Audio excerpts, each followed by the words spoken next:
and welcome to the Rob Burgess Show. I am, of course, your host, Rob Burgess.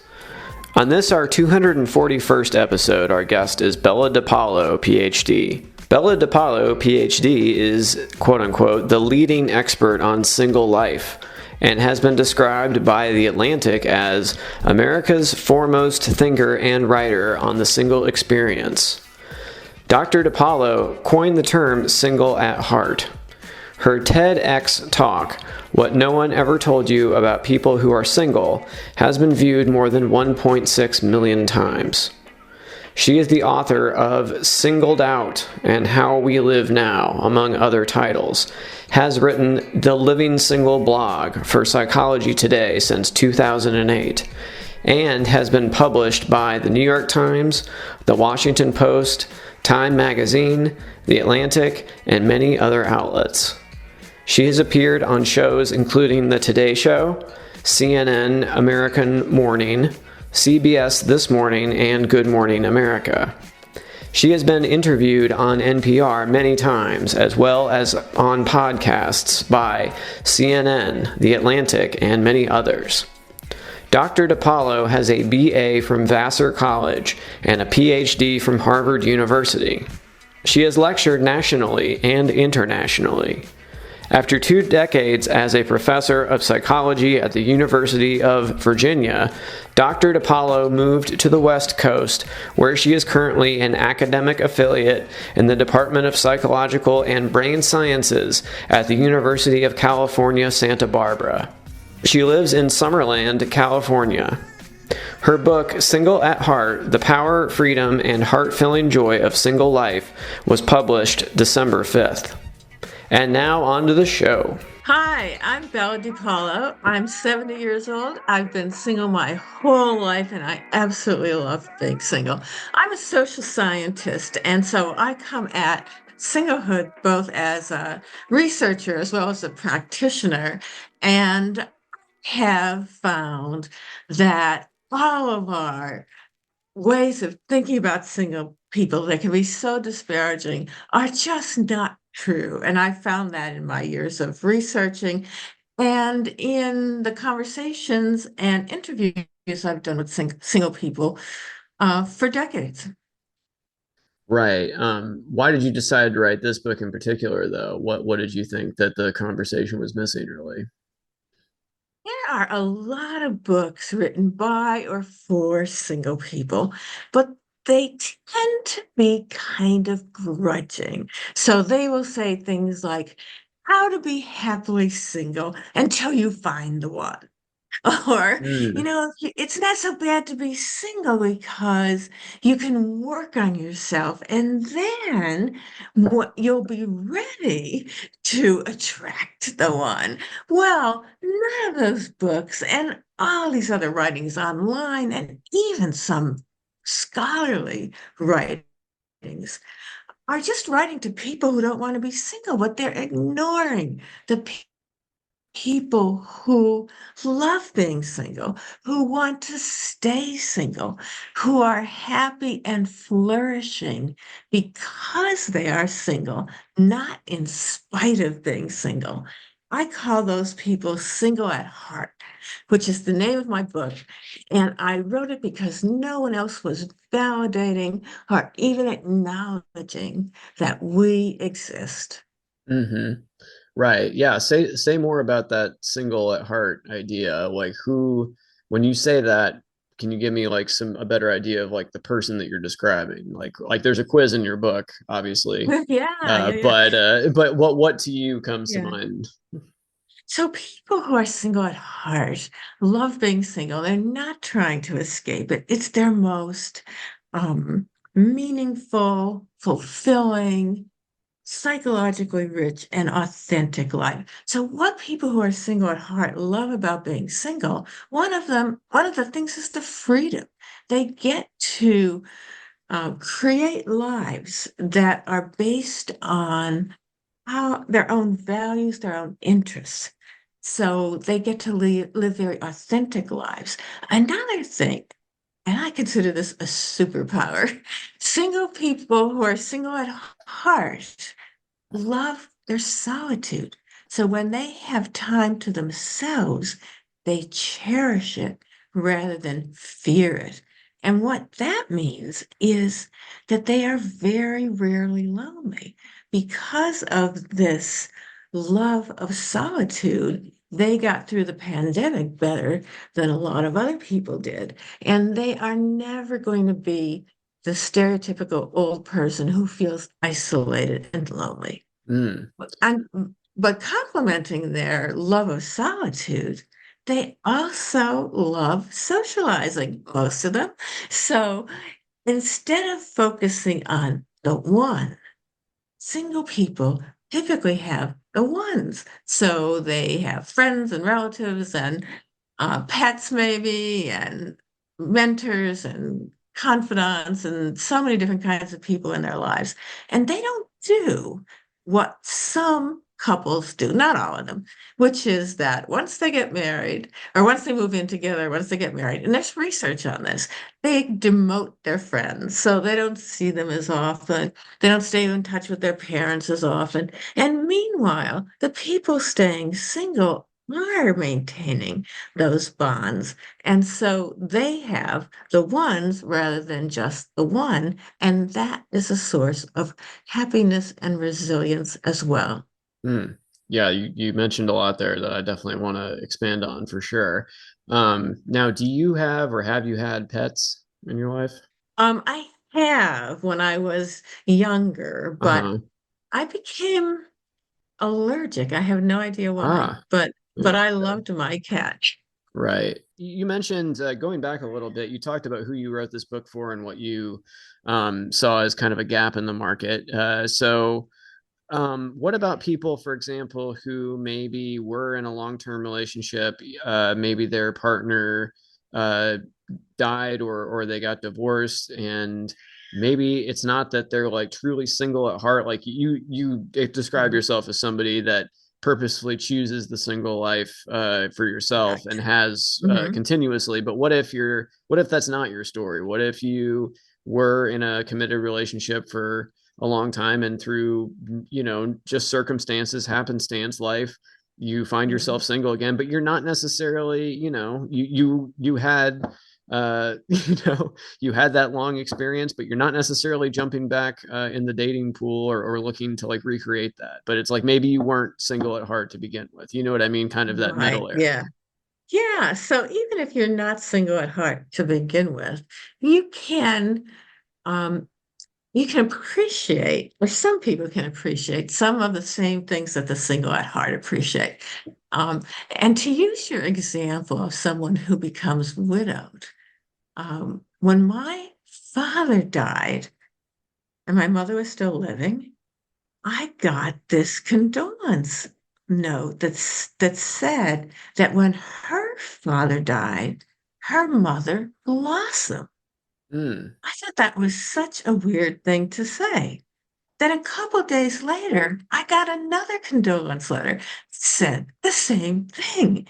And now I think I understand what they were saying, that even if you were in a marriage that was a good one and you loved your spouse, that there is the possibility afterwards, even though you may be deeply grieving, there's the possibility of coming into your own, of learning about yourself in a new way, and having new experiences that are welcome and valued. Not that it compensates for the loss of your spouse, but that it can be, in a way, a growth experience. mm, And I think that kind of parallels what happens with the single at heart all along in their lives, which is that they have what psychologists call a psychologically rich life. That's a life full of new experiences and different perspectives. And a psychologically rich life can come from things like, traveling and learning new things and trying new things, but it can also come from tragedy, such as being widowed. And that, as bad as it is, can also be a source of wisdom, of insights that you didn't have before. mm.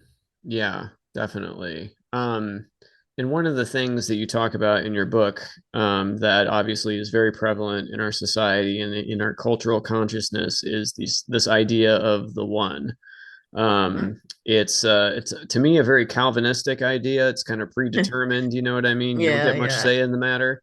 Right. I'm curious, reading your book, have you seen the Netflix series Escaping Twin Flames? Have you heard of this? I haven't. Okay. No, tell me about it. It's an online cult, still going, I think, Yeah. in some fashion. Anyhow, their whole premise is that the idea of, have you heard the term twin flames before? No, Like, I okay, well, haven't. it's kind of like the one, but it's like a pumped up version of the one. It's like you're Okay. two parts of the same whole, and everyone has one, and your job is just to recognize the signs and find out who they are. And basically, Mhm. this group is just like anyone that comes to them and is like, I kind of like this guy at Mhm. work. He's talking to me, or this random person in my DMs or whatever, and they're like, "That's the Mhm. one." Like whoever it is, it's just like that's your twin flame. You got to don't let Yeah, anything yeah. stop you from being with your twin flame. Right. Oh, um, it's funny. but anyway, this relates to the idea of the one, because it's just like, if what if your one is just a terrible person and not nice to you, Mhm. and you know what I mean, like what do you do Right. then? Are you Yeah. just supposed Yeah. to, yeah, I mean, talk about Yeah. that idea of the one, and I think it's dangerous and damaging, for frankly, to a lot of It people. is. And it isn't fair to the other person either No, to yeah, depend absolutely. on one person to be your everything. Mm, yeah, I feel like people need to be a little bit more, even people that are in relationships need to have Mhm. some, autonomy, or feel like that they're intentionally Yes. choosing their partner. You know what I mean? I just Yes, feel of this course. idea that there's only one person out there for you, and you're not going to be, you reference the Jerry Maguire quote, you Right. complete me, right? Right. Yeah. That's the famous thing. It's like you're two Right. halves of the Right. same whole. You know what I Yeah. mean? And it's sort of sad to think of yourself as not as incomplete. Right, exactly. You'll never be whole unless you are just Yeah. infused to this random person. Right. So I just don't think that's a helpful way to think about things. And I do think that there is a real idea in the culture that you're just not living your best life. You're only deluding yourself if you think you're living your best life as single. You're really just waiting, like you said, for like Yes. this person to come along. He's like, you think you're happy, but you don't know how happy you could Yes. be. You know what I mean? They're not even taking Right. people's emotions seriously, or opinions Yes. about their own life, right? Yes, it's like other people think that they know your feelings and your emotions and your wishes better than you do. Mm-hmm. And one of the things I suggest throughout my Single at Heart book is to flip the script. And what I mean by that is, imagine the same thing happening to married people. So here's what people say to me or to other single people. Oh, you just think you're happy. You'll get over it. Sometime, when you meet the right person, you'll know that you were wrong all along about that. Just to a married person, oh, you just think you're happy. You just wait. You'll get over it.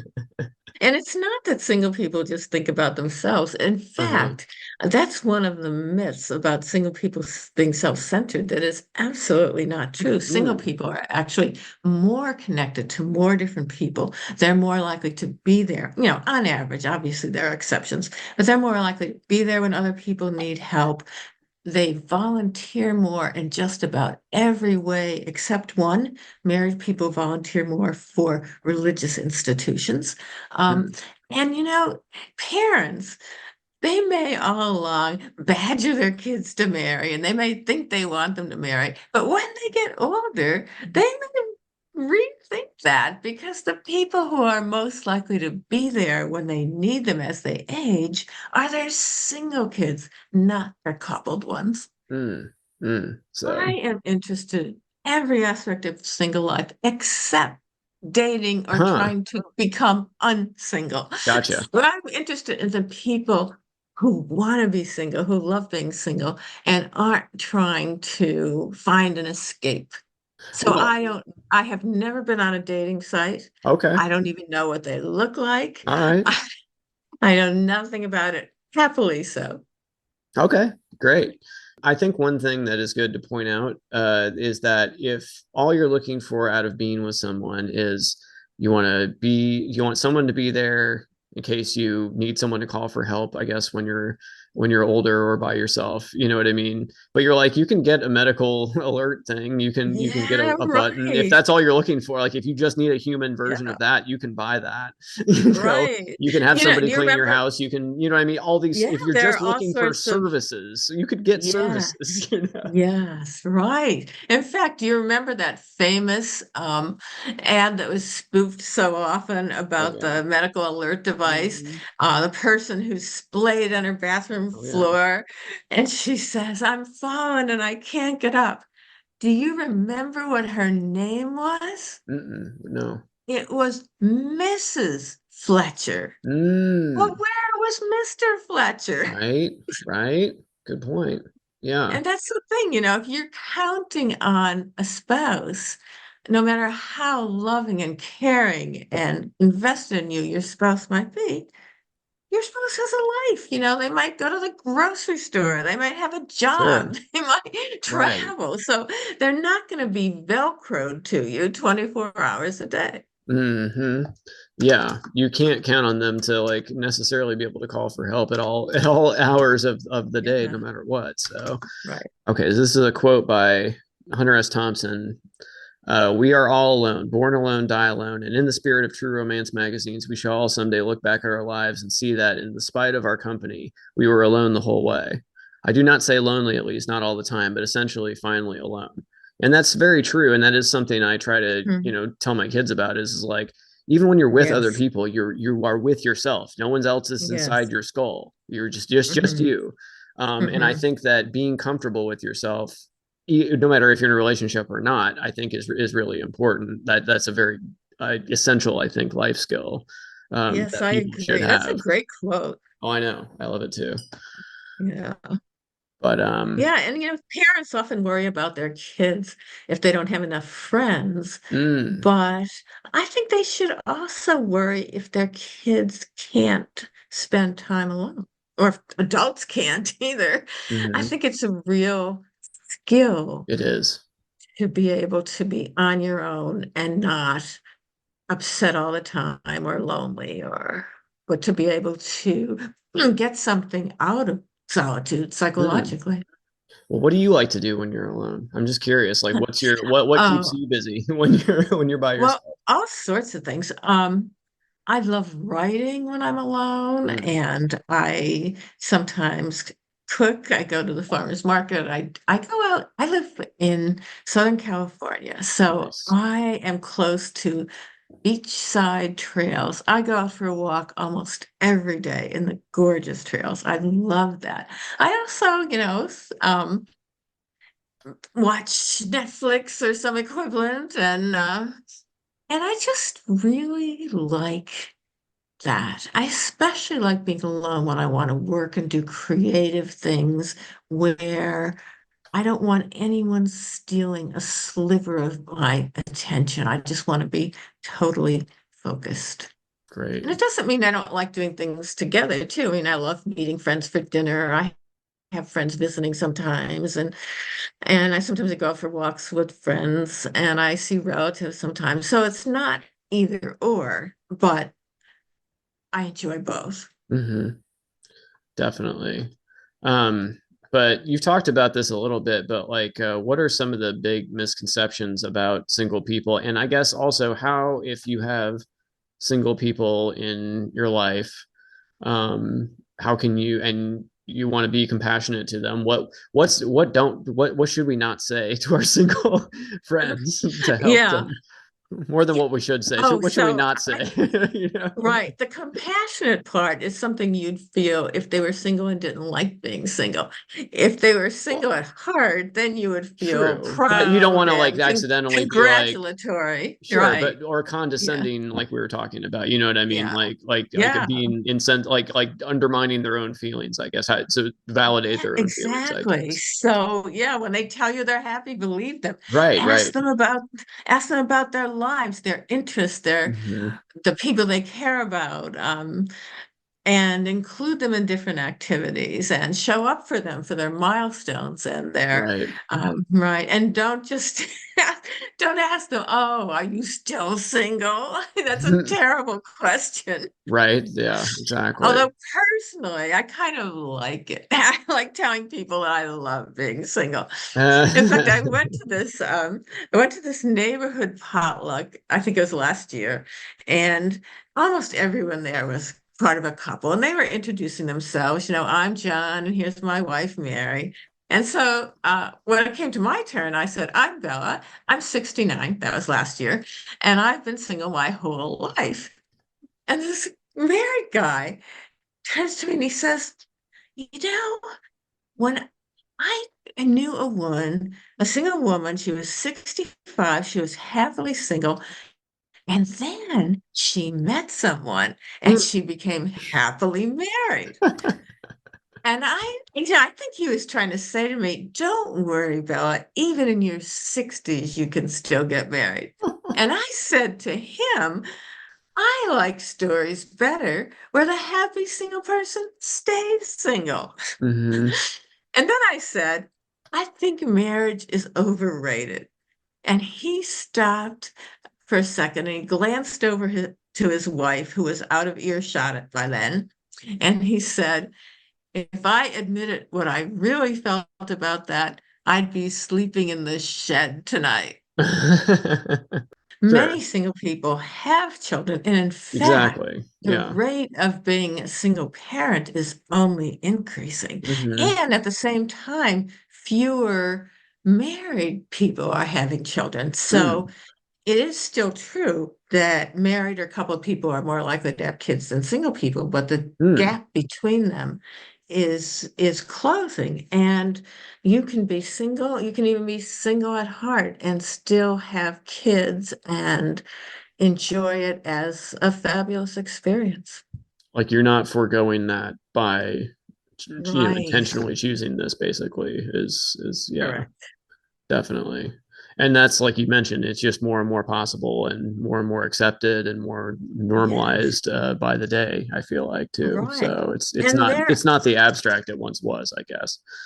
That's correct. And there are new and innovative, well, not even so new, but innovative ways of raising Hmm. children if you don't want to raise them single-handedly.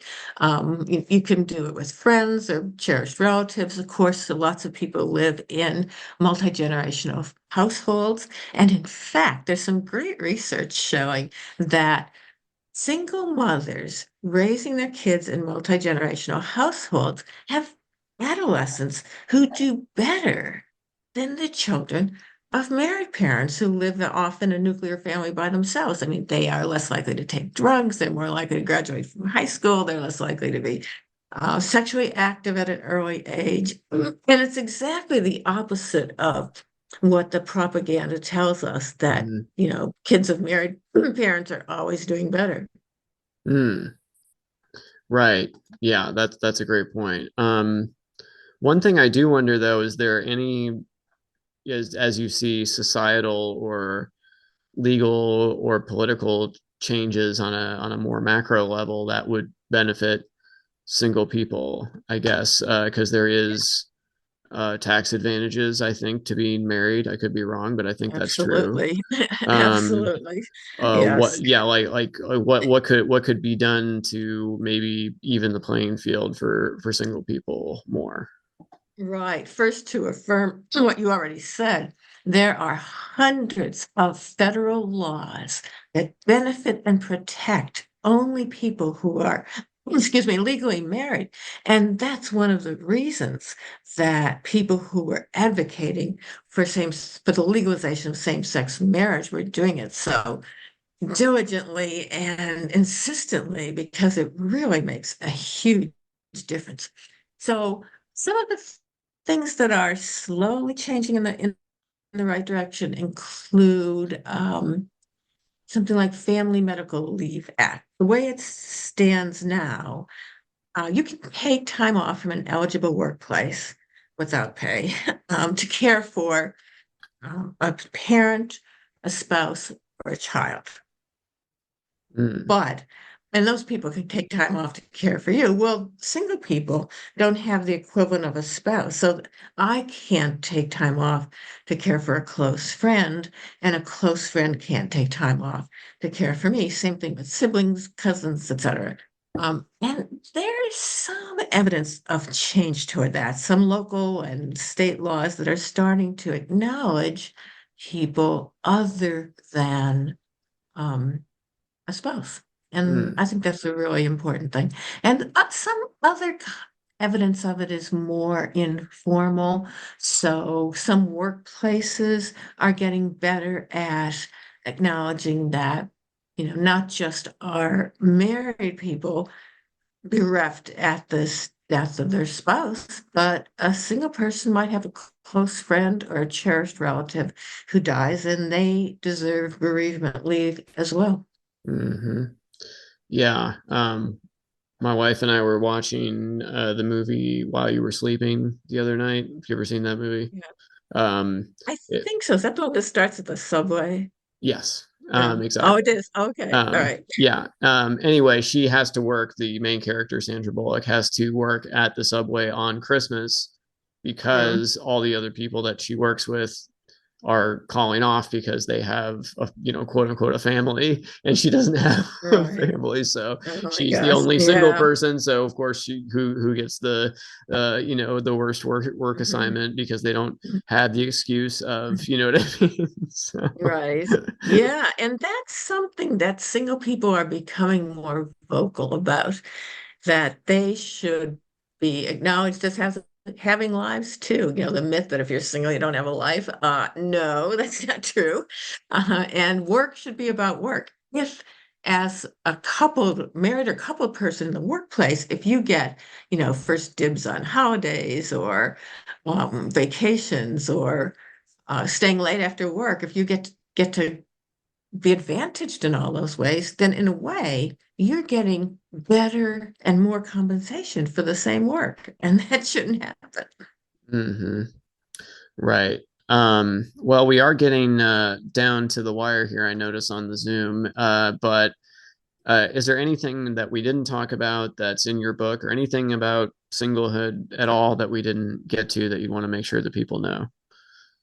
Think I just say that keep in mind that for some people, single life is just a fabulous, joyful life, a way of flourishing. So don't be tempted to pity us or condescend to us, but acknowledge that this is a great life. And no, if you're a parent, make sure your kids know that's a possibility. And it's part of the bigger program of progress over time of opening the doors of our lives so that we can all live our most authentic and meaningful and fulfilling lives. hmm Well, great. Well, it's a really interesting book. I really appreciate you coming on and talk to me here. One question I do always ask before we go, though, is what music have you been listening to lately? Oh, just the other night, I was looking for music that I didn't quite find, but I'll tell you about it. Do you remember Susan Boyle? She was She that was on a TV show. Was it Britain's American? Got Talent. Oh, there you And she go. was Yep. this lifelong single Yes. woman who hmm looked, who didn't really Yes. look Oh, the I remember. part of She was a global sensation when she happened. she Yeah. was awesome. So I hmm wanted to know if she had anything new, and she Hmm. didn't, but I did re-listen to her audition song. So that was Cool. exciting. Oh, It good really answer. was. Yeah. Yeah. Yeah, I had forgotten about that. Yeah, definitely. Well, great. Well, thank you for taking the time again, and you're welcome to come back anytime and Oh, great. Thank talk you. about. Thank you for inviting me. Yeah, this has been a lot of fun, and it's good to have your perspective. So everyone should check out your book. So Yes, do tell them to do that. for Thank you. sure.